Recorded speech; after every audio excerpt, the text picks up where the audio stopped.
Here's your wrestling news for December 30th, 2021. And your headlines for today include: Smackdown superstar requests release from WWE. What went wrong? Another ex-WWE name makes debut for AEW. Just a matter of time. Controversial former world champion is confident about plans for 2022. AEW's New Year's Smash marks end of 40-year career in the wrestling industry. Huge update on Jim Ross's battle with skin cancer. Former Universal Champion, the latest superstar to have name changed by WWE.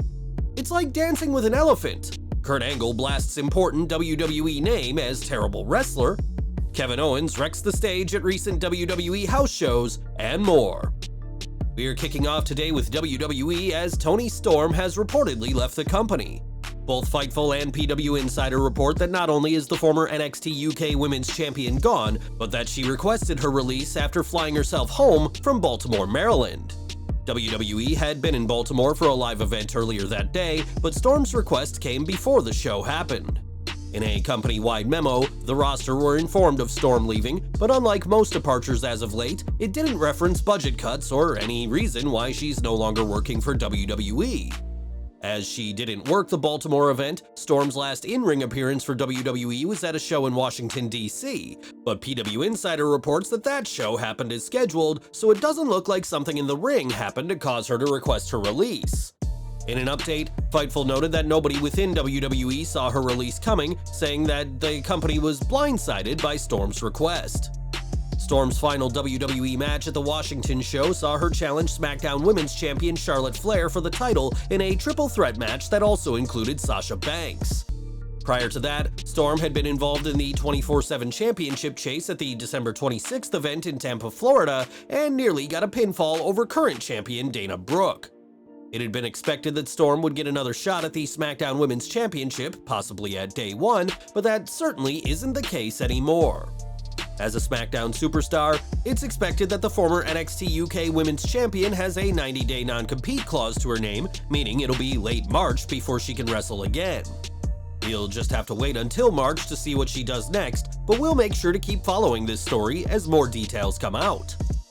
AEW news now, as the company is already home to many former WWE superstars, and now another name from Vince McMahon's company is set to debut.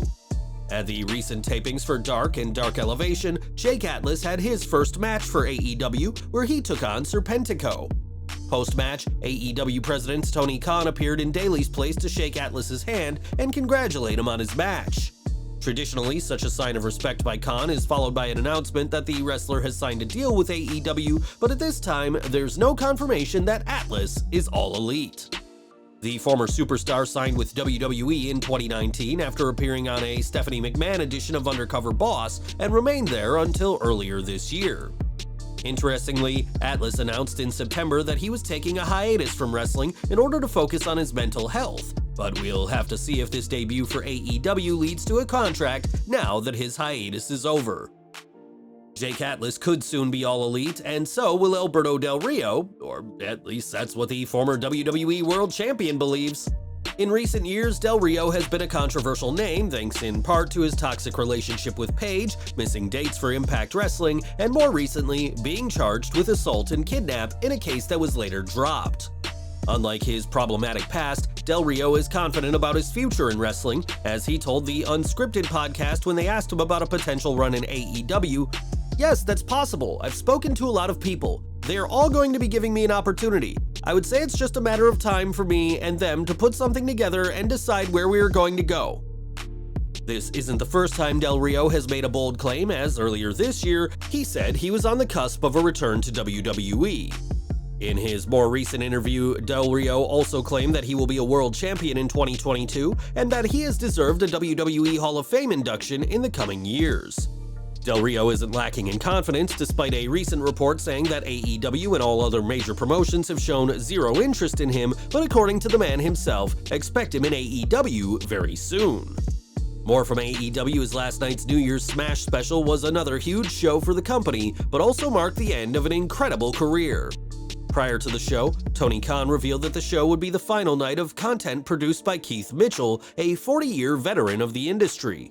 In his tweet, Khan praised Mitchell's lengthy career, which saw him work in world-class championship wrestling, WCW, Impact, and most recently, AEW.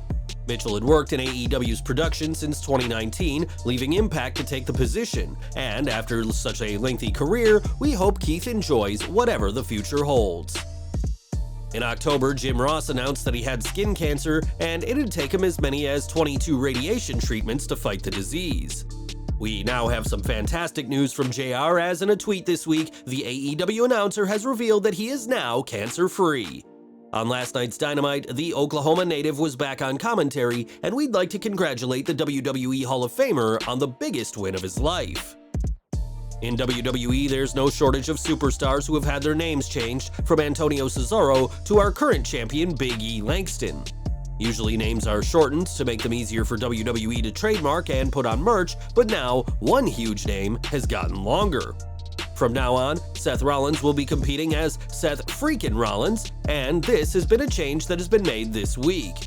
In a WWE.com article counting the top 25 matches of the year, Rollins was referred to with the Freakin' nickname included every time he was mentioned in the coverage of his crown jewel Hell in a Cell match with Edge.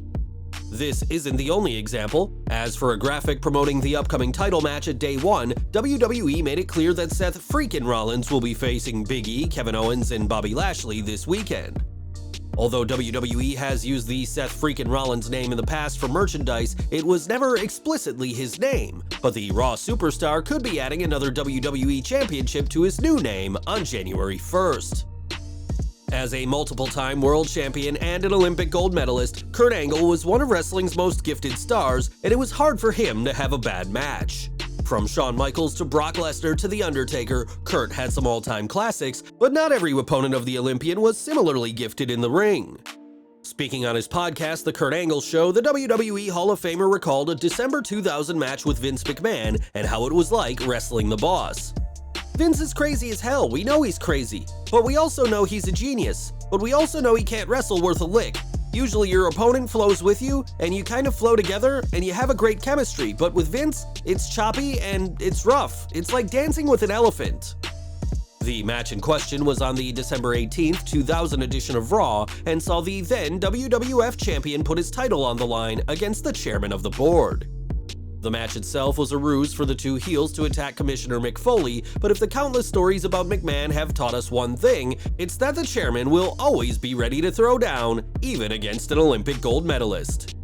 And we're ending with Kevin Owens, who's been having a great time as a heel as of late, and like many heels in wrestling, has developed a disdain for Christmas. During a recent holiday tour, Owens was filmed destroying some of the Christmas decorations, including an inflatable penguin, a snowman, Santa himself, and even stunning a reindeer. Naturally, the fans had a great time watching the antics of the prizefighter, and while Owens could finish this week as the new WWE champion, we're sure he's already made the naughty list for Christmas 2022.